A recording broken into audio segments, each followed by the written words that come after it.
kepada presiden yang baru, pemerintahan baru, Pak Prabowo. Sekarang menjadi buta. Jual tanah 35 juta per meter, tapi membeli dari rakyat. Keberadaan mega proyek Pantai Indah Kapuk 2 atau PIK 2 di kawasan Pantai Utara Kabupaten Tangerang, Provinsi Banten dianggap telah begitu melenceng dari statusnya sebagai proyek strategis nasional atau disingkat PSN. Banyak warga Banten bahkan mengeluhkan tentang berbagai intimidasi terkait pelepasan tanah mereka, semisal dibeli dengan harga yang sangat tidak masuk akal. Padahal seharusnya proyek-proyek infrastruktur Indonesia termasuk PSN PIK 2 awalnya dibuat di masa pemerintahan Presiden Joko Widodo karena dianggap strategis dalam meningkatkan pertumbuhan ekonomi, pemerataan pembangunan, kesejahteraan masyarakat, dan pembangunan di daerah. PSN diatur melalui peraturan Presiden, sementara pelaksanaan proyeknya dilakukan secara langsung oleh pemerintah pusat, pemerintah daerah, dan atau badan usaha serta kerjasama pemerintah badan usaha atau disingkat KPBU dengan mengutamakan penggunaan komponen dalam negeri. Landasan hukum PSN adalah Peraturan Presiden Nomor 3 Tahun 2016 yang berturut-turut diubah dengan Peraturan Presiden Nomor 58 Tahun 2017, Peraturan Presiden Nomor 56 Tahun 2018, dan Peraturan Presiden Nomor 109 Tahun 2020. PSN diharuskan memenuhi unsur kriteria dasar, kriteria strategis, dan kriteria operasional. Unsur kriteria dasarnya adalah kesesuaian dengan rencana pembangunan jangka menengah nasional dan daerah, rencana strategis sektor infrastruktur, dan memiliki kesesuaian dengan rencana tata ruang dan wilayah sepanjang tidak mengubah ruang terbuka hijau. Kriteria strategis mengacu pada manfaat proyek tersebut terhadap perekonomian, kesejahteraan sosial, pertahanan, keamanan nasional, serta konektivitas dan keragaman distribusi antar pulau. Sementara itu, kriteria operasional yang harus dipenuhi adalah kajian prastudi kelayakan dan nilai investasi harus di atas 100 miliar rupiah atau proyek berperan strategis dalam mendorong pertumbuhan ekonomi daerah. Dengan masuk daftar PSN, maka sebuah proyek infrastruktur memperoleh beberapa keunggulan berupa percepatan pembangunan, sebab setiap hambatan baik regulasi dan perizinan wajib diselesaikan oleh para menteri terkait, gubernur hingga bupati. Selain itu, proyek PSN juga mendapat manfaat percepatan waktu penyediaan lahan dan jaminan keamanan politik. Namun, khususnya untuk PSN PIK 2, para warga Banten mengklaim telah diintimidasi, bahkan yang juga melibatkan preman atau penjahat suruhan oknum-oknum aparat dan pemerintah. Malah salah satu korbannya adalah Said Didu, sekretaris BUMN di era Presiden Susilo Bambang Yudhoyono. Itu sebabnya Said Didu bersama sejumlah tokoh masyarakat serta warga Banten mendesak supaya Presiden Prabowo Subianto segera merealisasikan komitmennya terhadap rakyat kecil. Ini juga sekaligus mencegah kemunculan negara dalam negara lewat kehadiran kawasan-kawasan eksklusif sebagaimana mega proyek Pantai Indah Kapuk 2. Hal ini dinyatakan oleh kalangan tokoh masyarakat Banten yang menamakan diri sebagai pejuang Ageng Yusuf. Paguyuban ini menyatakan menentang keberadaan PIK 2, mega proyek senilai 40 triliun rupiah di lahan seluas sekitar 1.775 hektar tersebut adalah milik Sugianto Kusuma alias Aguan, pemilik Agung Sedayu Group atau ASG, salah satu pengembang properti terbesar di Indonesia. Mega proyek yang sudah mulai dikerjakan di sejumlah titik ini diklaim telah merampas hak-hak mereka. Demikian bunyi pernyataan pihak pejuang Ageng Yusuf yang dibacakan bergantian di salah satu resto kawasan Menteng, Jakarta Pusat, hari Kamis, tanggal 7 November 2024. Pernyataan ini dibacakan menjelang digelarnya diskusi bertajuk Silaturahmi dan Dialog Kebangsaan PSM PIK 2 dan Derita Rakyat Banten Terdampak menanti komitmen kerakyatan Presiden Prabowo Subianto. Dalam pernyataan sikapnya, pejuang Ageng Yusuf menegaskan menolak apapun aktivitas terkait proyek tersebut. Dalam catatan KBN News TV, Ageng Yusuf adalah singkatan nama dari dua orang yang berbeda. Ageng adalah singkatan dari nama Sultan Maulana Syarif Abdul Fattah Al-Mafaki atau Sultan Ageng Tirtayasa dari Kesultanan Banten yang lahir pada tahun 1631 dan wafat pada tahun 1692.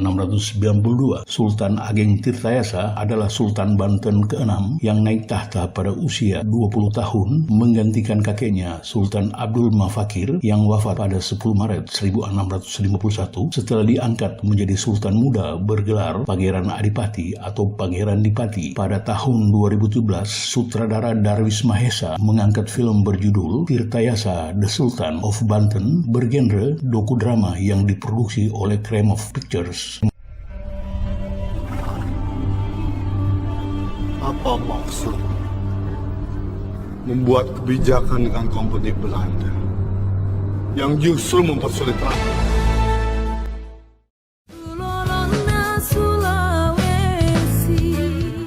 Sementara kata Yusuf adalah singkatan nama dari Syekh Yusuf Abdul Mahasin Tajul Kalwati Al-Makassari Al-Bantani yang lahir pada 3 Juli 1626 dan wafat pada 23 Mei 1699. Syekh Yusuf adalah seorang pahlawan nasional Indonesia yang digelari Tuan Tak Salamaka Rigowa atau Tuan Guru Penyelamat Kita dari Goa oleh pendukungnya di kalangan rakyat Sulawesi Selatan. Seorang tokoh, sosok yang kisahnya melegenda dari tanah Makassar hingga ke Afrika Selatan. Seorang ilmuwan, sufi, penulis, dan komandan pertempuran abad ke-17. Beliau adalah Tuan Tak Salama Rigowa Syekh Yusuf Abdul Mahasin Al-Taj Al-Halwati Al-Makassari Al-Benteng, yang kini kita kenal dengan nama Syekh Yusuf Al-Makassari.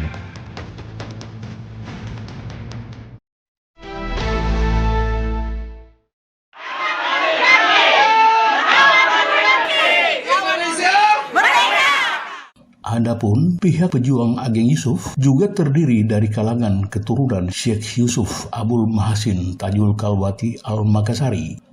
Menurut pihak pejuang Ageng Yusuf, demi keberlanjutan keberadaan Banten, maka mereka menolak apapun kebijakan atau aktivitas yang berpotensi menghilangkan Banten dalam aspek demografi, kebudayaan, kultur, agama, ekonomi, dan politik.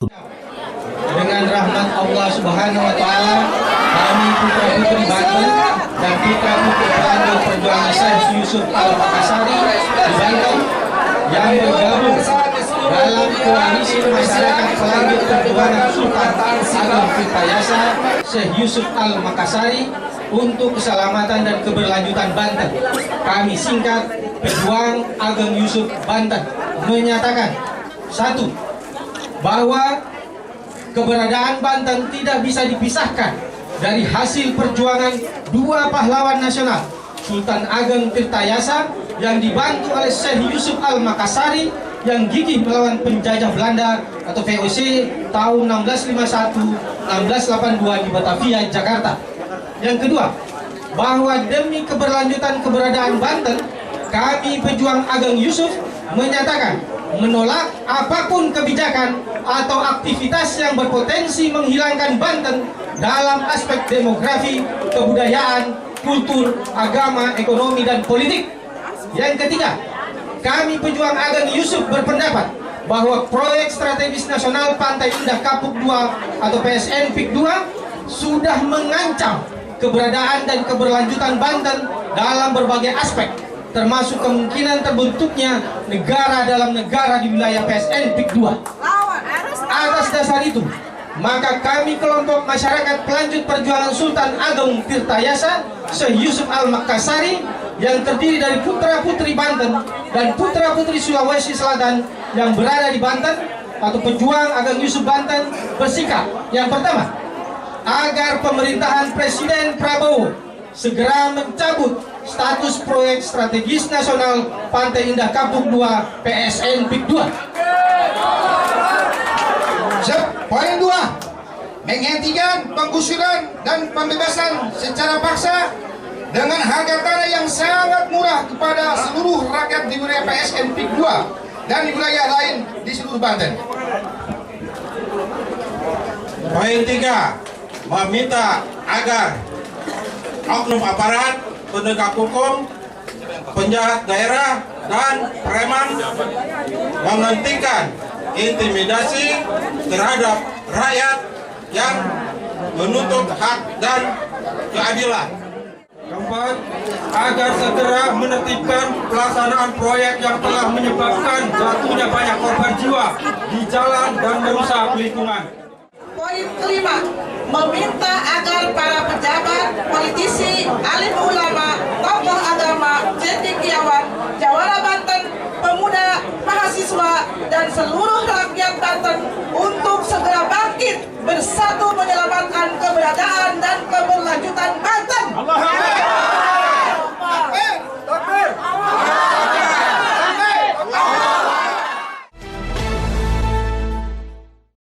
Saya memanggil ahli properti ke rumah kemarin, bagaimana hitungannya sehingga dia menargetkan 20.000 triliun untungnya.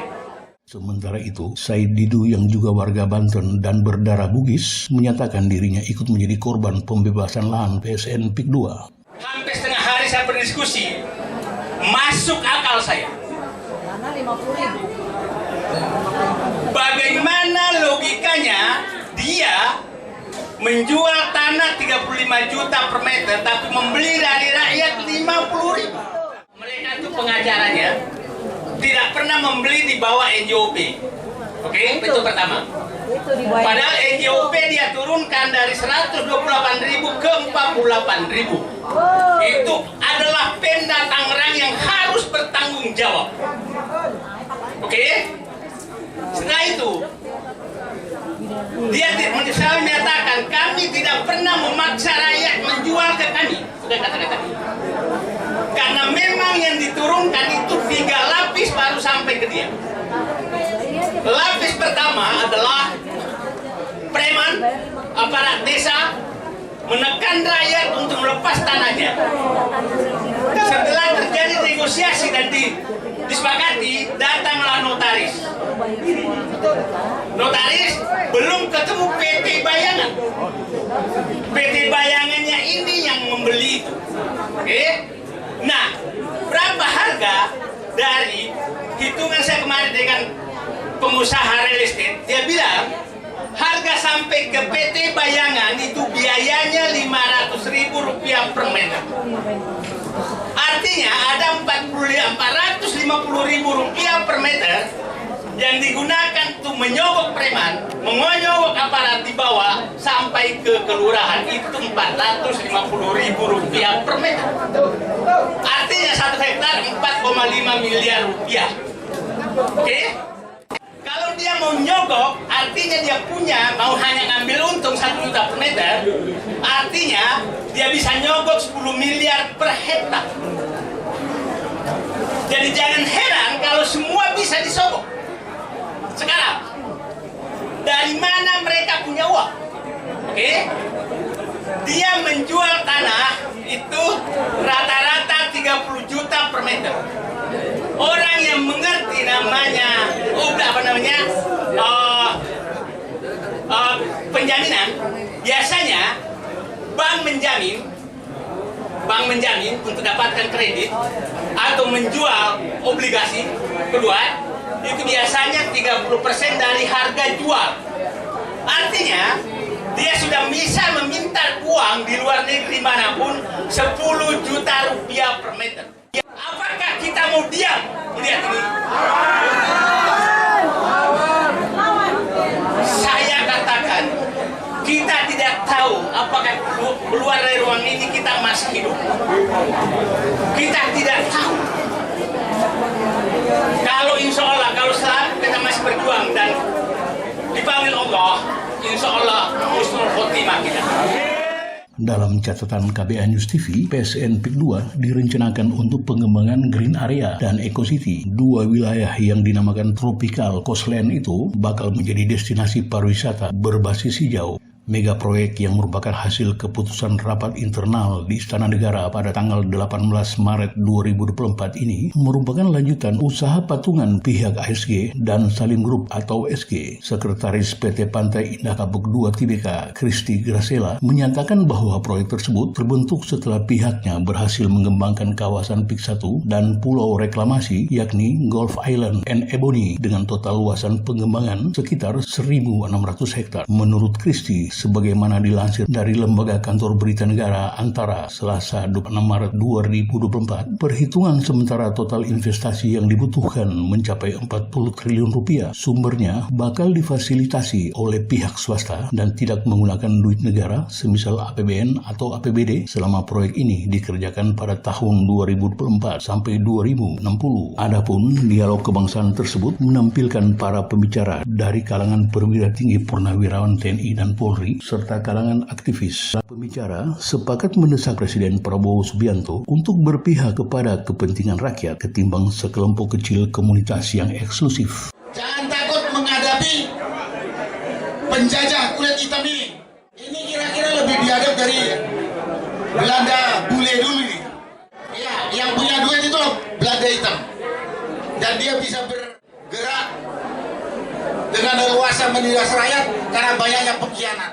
Pengkhianat itu pasti aparat pemerintah atau orang-orang Banten yang ada di sana. Intinya, mari kita tolak, kita bersuara, kita ajak saudara-saudara kita yang ada di seputar yang jadi korban untuk tidak takut, Saya lihat pemerintah yang sekarang ini sudah berubah, sudah berubah.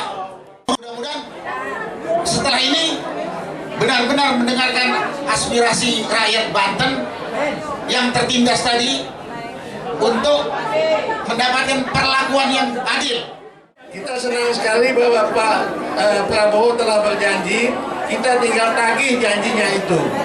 Mudah-mudahan dengan itu beliau sadar sekali bahwa beliau telah menjadi presiden. Omongan seorang presiden nggak bisa dianggap enteng. Jadi betul beliau menyatakan omongannya, maka itu sama dengan sumpah untuk diterapkan begitu. Jadi kembali nanti sama-sama kita desak Bapak Prabowo untuk betul-betul melaksanakan omongannya dengan sebaik-baiknya. Dan saya mau tanya juga, mungkin secara hukum juga sudah berjalan ya? Ya, secara hukum berjalan dan kemudian kita juga minta Bapak Prabowo untuk melaksanakan omongannya dengan sepenuh rasa tanggung jawab. Merdeka! Sudah merdeka belum? Iya. Belum seutuhnya merdeka. Karena pemilik negeri masih disingkirkan. Nah, kalau berbicara PIK 2, mulai dari PIK 1 sampai PIK 2, ini tidak jelas. Tidak jelasnya kenapa? Apa yang dikatakan dengan kriteria bahwa PIK 2 ini adalah proyek strategis. Nanti yang akan menempati rumah-rumah mewah eksklusif itu siapa? Sekarang rakyat yang sudah tinggal bertahun-tahun di sana harus keluar dengan dasar itu adalah proyek strategis nasional. Tanpa alasan rakyat harus keluar. Baik, Bapak Ibu yang ada di daerah Banten dan sebagainya, kami semuanya merasakan. Walaupun saudara ibu ada di Bandung, ada Surabaya, ada dan sebagainya dimanapun di tanah air ini, sakitnya orang Banten merupakan saya kira seluruh rakyat Indonesia. Baik. Ada satu kekurangan di dalam proyek strategis nasional. Rakyat yang harus keluar karena proyek strategis nasional itu tidak sama dengan memindahkan burung dalam sangkar. Baik. Kalau burung dalam sangkar dari sini pindahkan lagi ke sini, cantol. Dia sudah dikasih makan, sudah dikasih minum. Tapi ini manusia. Ya, kalau mau dipindahkan ke tempat lain, karena rakyat tidak semuanya yang punya penghasilan sebagai pegawai negeri yang tiap hari harus bekerja untuk mendapatkan uang menghidupi keluarganya. Tidak semudah itu memindahkan dari tempat awal menuju ke tempat baru. Kita semua berharap kepada presiden yang baru, pemerintahan baru, Pak Prabowo, agar proyek strategis nasional ditinjau kembali untuk bisa dibatalkan. Karena tidak mengangkut kepada yang namanya strategis nasional. Itu harapan semua kita kepada Pak Prabowo sebagai presiden yang baru agar memperhatikan kebutuhan rakyat. Mari kita lihat jangan membuat ini adalah kebijakan dari Presiden Jokowi. Ya, katanya akan dibangun satu perumahan 3.000 rumah. Tetapi yang menjadi masalah adalah rumah yang 3.000 rumah ini tipe apa? Ya. Terus siapa yang menempati? Harganya berapa? Rakyat bisa beli apa tidak? Nah, di sebelahnya nanti ada rumah mewah eksklusif. Ini yang nanti akan terjadi gesekan sosial di dalam masyarakat. Ada kelas menengah, ada kelas atas atau tidak lihat jelata. Kita pemilik negeri adalah kelas yang nomor 1, betul? Baik. Maka kita berharap kepada pemimpin yang baru Pak Prabowo untuk bisa membatalkan proyek PIK 2. Yang saya sesalkan adalah rejim yang menerima dan mengizinkan PIK dibangun. Saya kecewa, saya sakit hati, termasuk teman-teman saya. Kenapa? Saudara, ketahuilah, bicara tentang negara, setidaknya kita tinjau dari aspek dan unsurnya.